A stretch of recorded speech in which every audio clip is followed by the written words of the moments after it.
반갑습니다. 6주차 두 번째 시간 시작하겠습니다. 첫 번째 시간에 살펴보았던 회복 탄력성에 영향을 미치는 인생의 경험 이어서 살펴볼 건데요. 회복 탄력성에 영향을 미치는 인생의 경험에는 첫 번째 부모의 양육 방식이 있었습니다. 그리고 두 번째 아동기의 역경이 있었고요. 그리고 세 번째 외상적 경험, 일상적 어려움 이렇게 살펴볼 겁니다. 그래서 첫 번째, 두 번째는 살펴보았고요. 세 번째, 네 번째도 이어서 살펴볼 건데 아동기의 역경에 관한 가난이라든지 혹은 사회적으로 누가 그 아동의 심리적 정서적 지원을 해준 존재의 여부가 영향을 많이 미친다고 우리가 보았는데요. 그 아동기의 역경에 관한 연구 내용이 있어서 한번 살펴보도록 하겠습니다. 하와이의 카우아이 섬 주민은 열악한 가정환경 속에서 자라야 했는데 1955년부터 아이들이 성인이 될 때까지 겪게 되는 문제를 추적조사하였다고 합니다. 그래서 1971년 카우아이의 아이들이란 제목으로 책을 출간하게 되었는데요. 그 연구 결과를 보면 예측대로 결손 가정일수록 부모 자신이나 아이들에게 문제가 있었고 부모와의 관계나 또래와의 관계가 좋은 아이는 자율성과 자기 효능감이 좋았다고 합니다. 특히 고위험군 아이들에 대한 조사에서 아이들 중 3분의 1이 유복한 가정에서 자란 것처럼 문제없이 잘 성장하였는데 이들은 회복 탄력성이라는 공통된 특성이 있었다고 합니다. 이들이 어려움을 극복한 것은 지능이나 사교성 같은 개인 특성, 교회나 학교 같은 지지체계도 중요했지만 가장 핵심 요인은 인간관계였다. 즉 어려운 상황에서도 아이의 생각이나 감정을 무조건적으로 받아주고 사랑해주는 어른이 한 명은 있었으며 이를 바탕으로 아이는 자존감과 인간관계를 형성하는 능력을 키웠다. 그래서 이 본 연구 결과를 바탕으로 회복 탄력성에 영향을 미치는 아동기의 역경에서 아동의 생각이나 감정을 무조건적으로 받아주고 사랑해주는 존재가 아주 이후의 삶에 회복 탄력성을 가지는데 영향을 미치더라 하는 연구 결과였습니다. 자, 그럼 세 번째 요인, 외상적 경험입니다.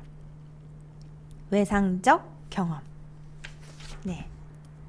자, 우리는 살아가다 보면 충격적인 사건을 경험할 수가 있고요.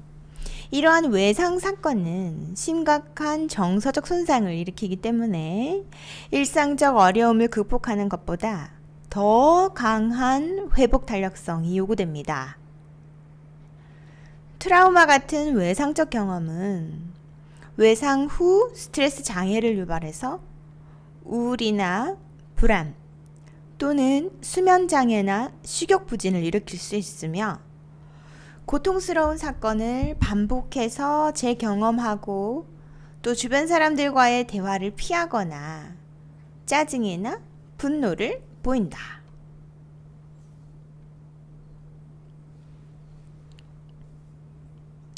외상 후 증후군을 일으키는 대표적인 원인은 갑작스러운 사고로 많은 사람이 죽거나 다치는 상황을 경험했을 때 보이는 쇼크 트라우마이지만 오랜 기간 만성적인 스트레스를 견디다 살다 보면 내적 자원이 고갈되어서 견딜 수 있는 사건도 외상 후 증후군을 일으킬 수 있습니다. 즉 사고 뇌에서는 별일 아니라고 판단하더라도 생존 뇌에서 스스로 무기력해지고 통제력이 부족하다고 인식하게 되어서 사소한 일도 트라우마가 될 수 있습니다. 회복 탄력성이 높은 사람은 트라우마가 발생했을 때 과제지향적 관점에서 단계적으로 대응하며 자신의 통제감에 대한 믿음으로 정서적 안정성을 유지하고 타인과의 유대관계를 통해서 극복합니다.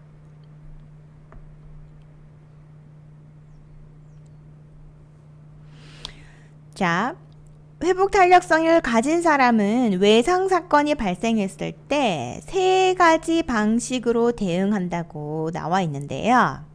92페이지를 보시면 됩니다. 92페이지에 밑에서부터 하나, 둘, 셋, 넷, 다섯, 여섯, 일곱, 여덟, 9줄. 회복 탄력성을 가진 사람은 외상 사건이 발생했을 때 3가지 방식으로 대응해서 스트레스에 대한 저항성을 높이고 외상 후 스트레스 장애의 발병 가능성을 낮춘다. 첫째는 과제지향적으로 대응하기 때문에 외상 사건에 대해 단계별로 대응한다. 둘째, 자신의 삶에서 일어나는 문제를 스스로 통제할 수 있다는 확고한 믿음을 가지고 있어서 트라우마를 유발할 수 있는 외상 사건에도 정서적 안정성이 유지된다. 셋째, 타인과의 친밀한 유대관계를 이용해서 외상 사건에 대응하므로 트라우마 반응 없이 더 효과적으로 극복한다. 라고 되어 있습니다. 자, 우리가 트라우마를 겪게 되는 동안 뇌에서는 어떤 일이 일어나는지 살펴볼까요? 자, 생존뇌는 트라우마를 암묵 기억에 외상 기억으로 저장하고 이 외상 기억은 다양한 문제를 일으키게 됩니다. 첫째, 생존뇌는 트라우마가 여전히 진행 중이라고 믿기 때문에 유사한 사건을 만나면 트라우마와 관련된 생각, 감정, 그리고 그때 느꼈던 감각을 현재 그렇게 느끼는 것처럼, 현재 내가 그 사건을 겪고 있는 것처럼 재현합니다. 둘째, 생존뇌는 트라우마와 관련된 단서들에 예민해져서 과거 사건과 유사한 단서만으로도 암묵 기억에 있는 기억을 활성화합니다. 셋째, 과거에는 무해했던 상황이 트라우마 반응과 반복되면 유사한 트라우마 반응을 촉발하게 됩니다.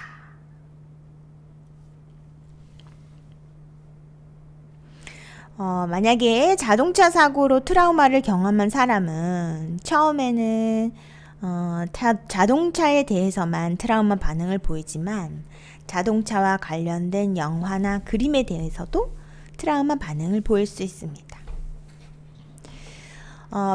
이건 왜 그러냐면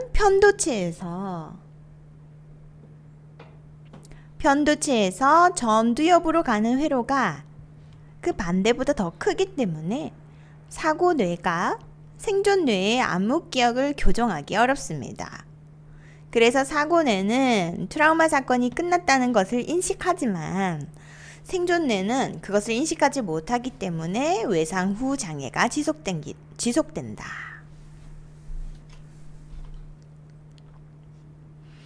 자, 그 다음 회복 탄력성에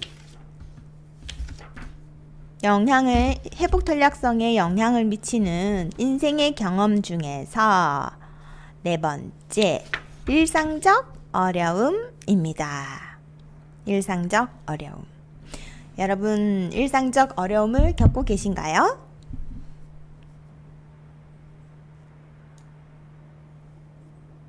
네. 인생을 살아가다 보면 누구나 크고 작은 어려움이 있습니다.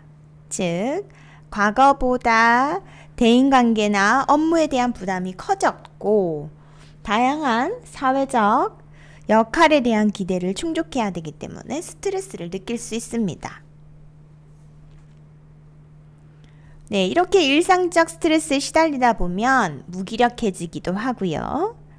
또 소진되기 때문에 회복 탄력성이 감소해서 작은 스트레스도 극복하지 못하는 경우가 많습니다. 자, 여기 강의 자료 한번 볼까요? 여기 화면에 있는 거. 삶을 살아가면서 누구나 겪는 심리적 스트레스. 예를 들면 업무 부담이라든지 역할 기대. 예를 들면 이전의 여성의 역할보다는 지금 현대 여성들에게는, 특히 기혼자들에게는, 물론 뭐 미혼자도 마찬가지겠습니다. 가정도 잘 이끌어야 되고, 좋은 엄마도 되어야 되고, 또 좋은 직장인도 되어야 되고, 좋은 와이프도 되어야 되고 하는 그런 역할, 사회적 역할 기대가 많지요. 이전보다는. 그런 역할 기대가 어떠한 내가 삶을 살아가는 어려움을 다시 극복하려고 하는 회복 탄력성을 떨어뜨립니다. 왜? 심리적 스트레스가 많기 때문이죠. 그래서 심리적 스트레스가 너무 많으면 아주 사소한 스트레스도 극복하지 못하게 되는 거죠. 여기 예시가 있습니다. 시간적 긴박감과 불편한 인간관계로 인해서 스트레스를 느끼는 직장인, 엄마 역할과 아내 역할에 대해 비현실적인 기대를 가지고 있는 직장 여성. 난 모든 역할을 잘해야 돼 하는 그러한 시간적 압박감, 그런 불편함들을 계속 가지고 있는 것들이 일상적 어려움을 겪고 있는 거죠. 그 다음 이 생물학적 스트레스가 있는데요. 이 생물학적 스트레스에는 잠을 잘 못 잔다든지 수면 부족, 그 다음에 또 어떤 생활의 변화 등 이런 생물학적인 스트레스는 인지 기능을 떨어뜨리고 부정적 감정을 조절하는 능력을 저하시킨다. 그래서 일상적 어려움의 극복을 방해합니다. 그래서 만성적으로 수면 부족이 있는 사람은 실수가 잦고 또 잘못된 판단을 내리거나 타인에게 공감하거나 배려하지 못해서 갈등을 일으키는 가능성을 높이는 거죠.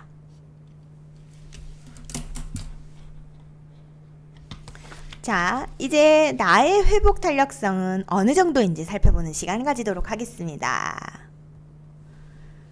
자, 레이비치와 사트 그리고 김주환의 연구를 바탕으로 회복 탄력성을 구성하는 요소를 찾아보고 나의 회복 탄력성은 어느 정도인지 알아보겠습니다. 교재는 95페이지부터, 교재에도 좀 테스트가 계속 나와 있어요. 95페이지부터 105페이지까지 나와 있습니다. 여기 있는 내용을 세 번째 시간까지 이렇게 살펴보도록 하겠습니다. 자, 나의 회복 탄력성은 첫 번째 자기 인식 능력입니다. 여기 파란색 글자 보이시죠? 자기 인식 능력. 그리고 98페이지에 보시면 2. 자기 조절 능력. 그리고 102페이지에 보시면 3. 한가로 대인관계 능력 이렇게 되어 있습니다. 자기 인식, 자기 조절, 대인관계 능력 이렇게 크게 세 파트로 나누어 볼 건데요. 각각의 파트에 따라서는 또 어떤 능력이 있는지 살펴보겠습니다. 첫 번째, 자기 인식 능력에는 상황에 대한 인식 능력, 그리고 사고의 유연성, 그리고 낙관성 이렇게 있습니다. 자기 인식 능력에는 상황에 대한 인식 능력, 그리고 사고의 유연성, 그리고 낙관성 여기 포함되어 있어요. 자, 나의 회복 탄력성은 어느 정도인지 살펴볼 때 크게 세 가지로 자기 인식 능력, 자기 조절 능력, 대인관계 능력 이렇게 살펴볼 수 있는데요. 자기 인식 능력에는 상황에 대한 인식 능력, 사고의 유연성, 낙관성이 어느 정도인지 알아보는 겁니다. 자, 상황에 대한 인식 능력은 자신이 직면한 문제를 객관적이고 현실적으로 이해해서 그 해결 방법을 찾는 능력을 말합니다. 사람마다 문제의 원인을 이해하는 습관적인 방식이 있는데요. 그것이 얼마나 현실적이고 유연한지에 따라서 회복 탄력성에서 차이를 보일 수 있습니다. 사람들은 어떤 일의 원인을 통제, 소재, 통제가 있는지, 통제 가능한지 불가능한지, 그리고 지속성, 지속적인지 일시적인지, 그리고 전체성, 전체적인지 부분적인지 등 세 차원에서 이 세 차원을 바탕으로 찾으려고 합니다. 그래서 어떤 일은 통제 불가능하고 지속적이고 전체적이라고 생각하면 상황을 바꾸려고 할까요? 안 바꾸려고 할까요? 난 통제 불가능해. 이 상황이나 나한테는 이 상황을 내가 어떻게 할 수 없어 하면은 상황을 바꾸려고 할까요? 안 바꾸려고 할까요? 안 바꾸려고 하겠죠. 그래서 상황을 바꾸려고 하기보다는 무기력해지거나 포기할 가능성이 높습니다. 예를 들어 시험에서 떨어졌을 때 난 운이 나빠. 운이 나쁜 건 제가 어떻게 할 수 없죠. 스스로. 통제 불가능한 원인을 찾아냅니다. 스스로. 시험에 떨어졌을 때 난 운이 안 좋아. 그 다음이 앞으로도 성공하기 어려울 것 같아. 미래에도 난 안 돼. 지속적으로. 그 다음 하나님마다 왜 이렇게 안 되지? 전체적으로 이 사건의 시험에서 떨어졌는 이 일에 대한 전체적으로 이렇게 해석을 하게 되면 상황에 대한 인식을 이렇게 하게 되면 어떻게 될까요, 여러분? 자기인식 능력에 도움이 될까요? 도움이 안 될까요? 회복 탄력성에 도움이 될까요? 도움이 안 될까요?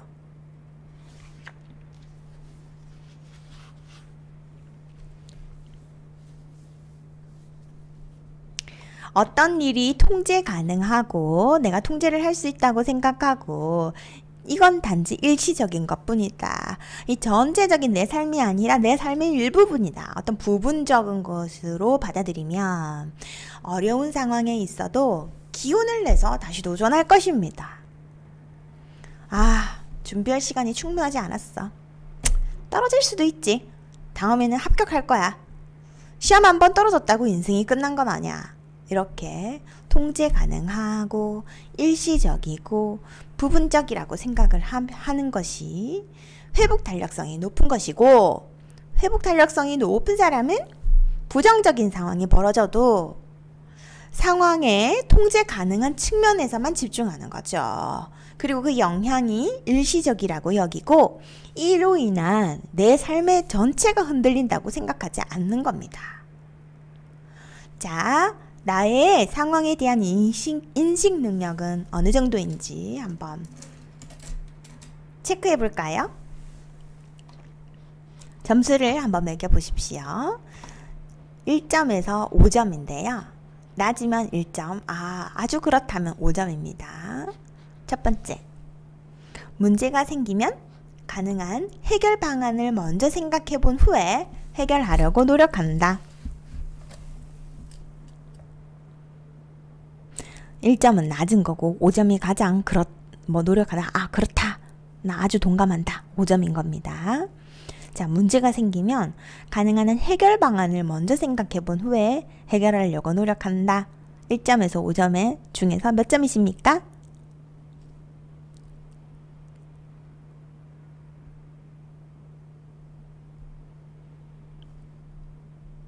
그 다음, 어려운 문제가 생기면 그 원인이 무엇인지 신중하게 생각한 후에 그 문제를 해결하려고 노력한다.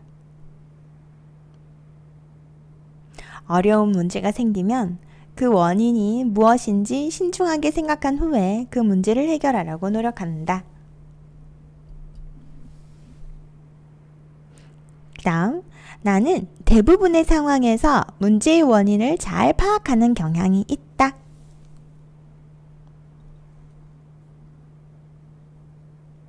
그 다음, 나는 어떤 문제가 생기면 머리에 떠오르는 나만의 감을 믿고 행동하는 편이다.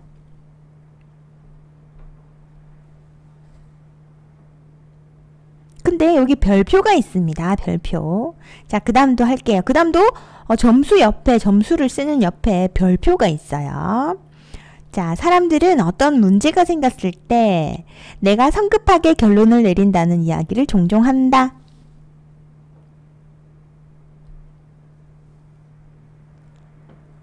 별표가 있죠. 자, 마지막. 어떤 문제가 생겼을 때는 원인을 찾으려고 애쓰기보다 일단 빨리 해결하는 것이 현명하다.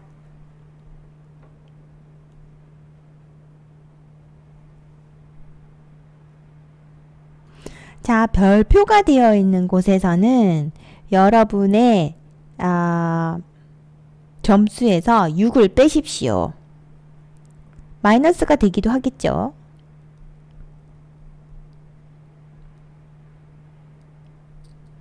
그리고 점수를 합계를 더해 보십시오.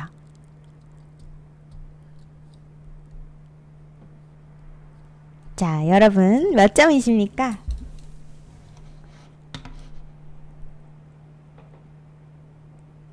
재미로 하는 겁니다, 여러분. 아, 나는 이렇구나, 저렇구나. 아, 난 몇 점이야? 난 고위험이야. 아, 아니야. 나는 나는 회복 탄력성이 아주 높아. 상황에 대한 인식 능력이 높아. 난 아주 낮아. 이렇게 평가하려고 하는 것이 아니라, 아, 나는 상황에 대한 인식 능력을 이렇게 인지하고 있구나 라고 생각해 보는 경험입니다. 테스트일 뿐입니다. 자, 그 다음 회복 탄력성, 나의 회복 탄력성에 대해서 살펴보는데요. 자기 인식 능력, 자기 조절 능력, 그리고 대인관계 능력을 살펴보는데 크게 자기 인식 능력 중에서 상황에 대한 인식 능력을 살펴보았습니다. 자, 또 두 번째는요. 사고의 유연성입니다. 어떤 상황에서 우리가 느끼는 감정이나 행동은 그 상황에 대한 우리 생각에 달려 있습니다. 이렇게 자신의 생각이 감정이나 행동을 결정하는 것을 ABC 고리라고 하는데요. 자, 보십시오. A. 사건이 일어났어요. 회사에서 잘렸습니다. 자, 그 다음 B. 신념이 일어납니다. 자, 살면서 고난도 찾아오지. 남보다 뒤처지는 건 있을 수 없어. 자, 이렇게 두 가지로 나누어 본다면 그 결과는 살면서 고난도 찾아오지. 어떤 결과가 있냐면 섭섭하고 미련이 있습니다. 남보다 뒤처지는 건 있을 수 없어. 우울, 무능력감이 찾아온다고 합니다. 자, 이렇게 호의를 베풀었을 때 고맙다는 반응이 없었던 상황이 화라는 감정을 일으키기 위해서는 좋은 일을 했다면 상대방은 반드시 고맙다는 이야기를 해야 한다라는 어떤 신념이 필요한 거죠.